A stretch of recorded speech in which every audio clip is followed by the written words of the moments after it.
day, good morning, good afternoon, good evening, depending on when you're watching this. Welcome to the round 4 review after the Blues win by 10 points in a thriller against the Freo Dockers. It was 10 goals, 13, 73 to 6 goals, 9, 63. Whew, in a heart stopper, controversial, bit of daylight robbery.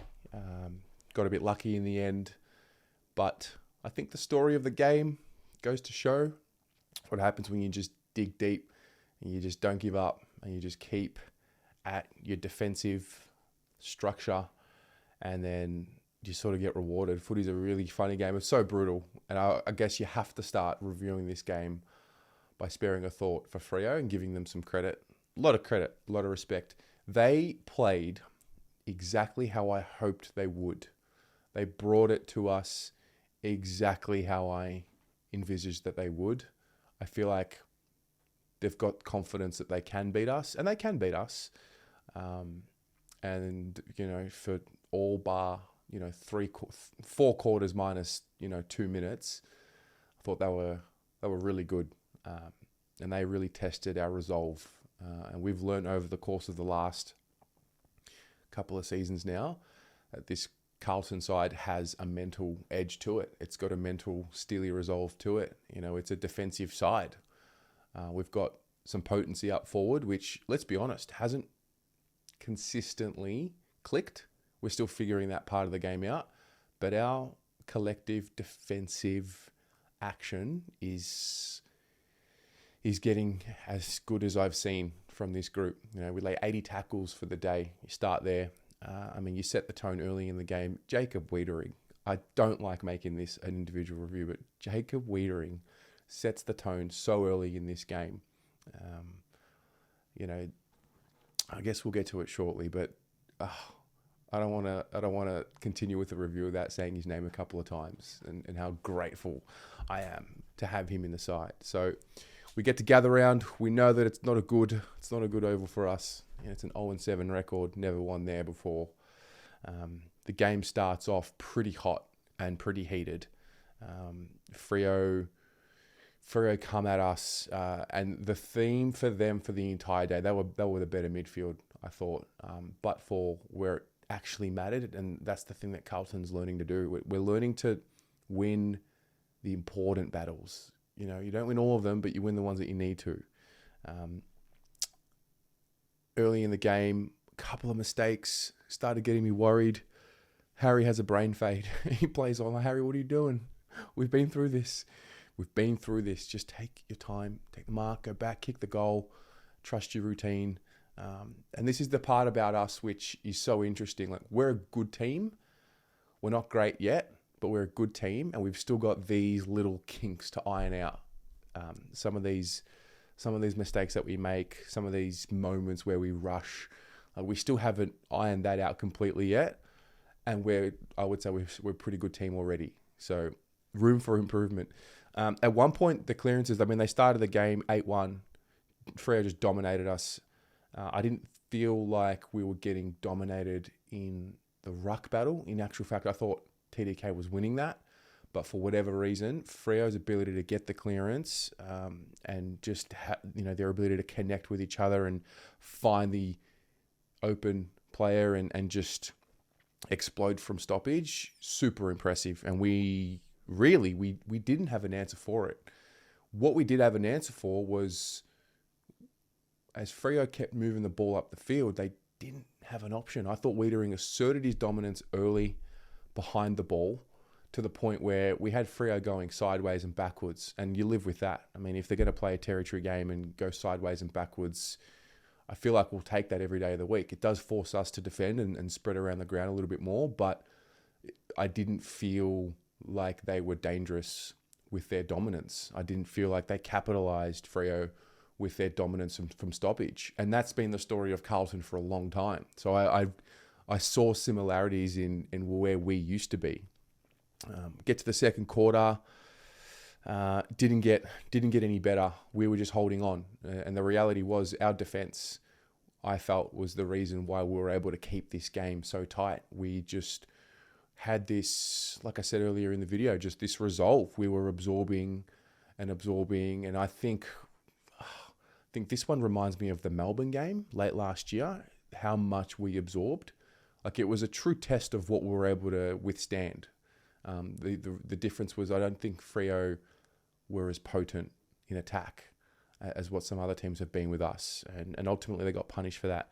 Clearances didn't get any better in this second quarter. 20-10 at one stage, 15-8 stoppage clearances. It was a battering. And, we talked about it on the fan cams last night. Has something happened with the midfield? Are we just, we know that, Vossi in his press conference talked about the profile of the team, and it used to be just a stoppage contested team, and it's evolving. And is this just what's happening? Is this just a byproduct of that? Maybe. But again, game was on Freo's terms, and it wasn't like they were dominating us on the scoreboard where it actually mattered. So then we started getting a little bit of ascendancy in the third. Charlie Curnow comes into the game, and when he kicks one, he's a very good chance at kicking 2 or 3 in a quarter. Such is the way he goes about it, and that was the case. Kick 2, that was after Mitch McGovern was called for a free kick, which I thought was a wrong call. So if we want to talk about umpiring calls, how about Mitch McGovern spoiling the ball and getting called for a free kick, which ended up in a Freo goal. A few crucial plays here, and he did it a couple of times, but Jordan Boyd had a few crucial plays which could have gone the other way and ended up in a Freo goal. The first one was the touch to stop Frederick from kicking it over in our defensive 50. Frederick probably should have just gone back and taken a shot, but Boyd got a finger on it. That was massive. Then some brain fades by us. Nick Newman tries to step inside Emmett, gets pinned. Like, all right, fair, like he's got confidence. Then the very next time it was Akers, tried to take on the tackler, pinned, another Freo goal, and we just couldn't seem to get a flow in our game whatsoever. But again, the scoreboard didn't really reflect that. The scoreboard was a tight game, a couple of goals in it at all times. Get to the fourth, couple of incredible misses. Akers, snap, I don't know how he missed it. Jack Carroll, another snap, crucial miss. At this point, we're 6 goals, 12-48. And to be honest, I was pretty calm for the entire game. I had this quiet confidence that we would still find a way to win, and that we were the better team, and that we were just being challenged, and we had to withstand as much as we could, but our moments would come. And then I think when Carroll misses, I thought, yeah, okay, maybe this is slipping away. Then, Jeremy Sharp gets free in D50. I don't know who was accountable for him, but kicks the goal. Freo by 3. Then Kempy drags it in, gets pinned holding the ball. That's the rule. You can't drag it in, even if once you drag it in, it's being pinned to you. That's the rule. It's stiff, but it is what it is. Walters kicks the goal. They're up by 9, I think. 4 minutes 44 to go, and I'm thinking, okay, maybe this is just one of those games, the lesson game, the one that wakes them up, the one that they got caught not getting the game on our terms, and that's just going to be what this game is. Then Jordan Boyd makes an incredible spoil and has this play where he does like a fake handball, and I'm like, damn, these guys are still believing. There's a belief amongst this group. Then when Williams has that little passage of play where he dances in the traffic, I'm thinking, oh my God, that's peak Zach Williams. That is what the best of Zach Williams looks like, to have the dare and the dash to dance through traffic like that. Then Charlie takes the mark, incredible mark, and I'm thinking, we're winning this game. There was something about the magic of how those passages of play happened, which in my mind had me thinking that, the belief was there, that no matter what, like, we just weren't going to die. And then I think when Charlie takes the mark and kicks the goal, the confidence that we'd win the game came back. And I'm like, no matter what happens, I don't know how they're going to do it, but they're going to do it. And I thought that was a pivotal moment, and a few symbolic moments there for all 3 of those guys that I just mentioned. Then Cottrell takes a mark from a grubby kick from Hewitt. It did come off Aisha's arm. It was touched. It was. But umpire didn't see it. You take the mark. He goes back. He slots it. Jordan Clark gets his footy karma for dissent, gives a free kick to Kennedy, game over, we win. That's the story. Bang. So that's that. We have been on the end of those stinging losses before. So I don't want to be a dick to the Freo supporters. If anything, I mean, they were gallant, they were awesome, and they gave us a great game. And, you know, footy's weird. And for whatever reason, we seem to have these tight, controversial games against Freo over the last 5 years. It's been, you know, fascinating. Whether it was Murphy, game-winning goal, Jack Noons, you know, Sam Walsh. This one, there's been a couple. And I don't know what it is about Freo, but we seem to constantly be in these battles with them. That's probably why they don't like us. I went on Big Footy. I saw a few posters on Big Footy. Have a crack at Carlton and how we're arrogant. And I don't know. I went into this game totally respecting Freo, and I still do.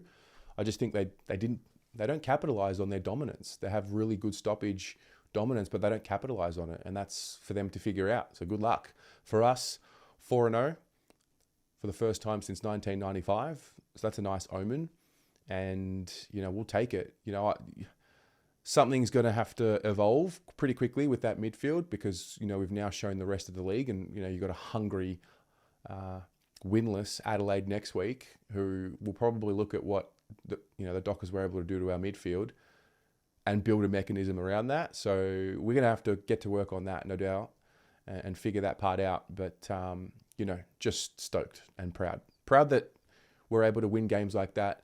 And the feature of the game was our defence. Like, our defence held up, and that's the reason why we won the game. Like, a lot of people will look at Harry and Charlie and like they didn't fire, but look at what happened on the other end of the field. I thought Jacob Wiedering played one of the best defensive games that you'll see. He was certainly my player of the game. Shout out to Adam Sard. Shout out to Tom de Koning. Shout out to George Hewitt. You know, Patrick Cripps in moments. Matty Cottrell. Yeah. We've got guys who are really helping spread the load. It's so good to watch, and I'm just stoked. 4-0, long season ahead of us. Don't want to get too carried away, but fuck, mate, you take that every day of the week. Unfortunately, we lose Elijah Hollins. At the time of filming, I still don't know what it is. It just looks like he'll miss. Hip, groin, adductor, something. Bit nasty. Not ideal. And we'll go from there. What about you? How do you summarise round 4 of 2024? If you're at the game, you have to detail your experience in the comments, because that looked awesome. If you watched from home, same. But yeah, share your thoughts about the game in the comments below, and we'll get the discussion going and go from there. Go Blues.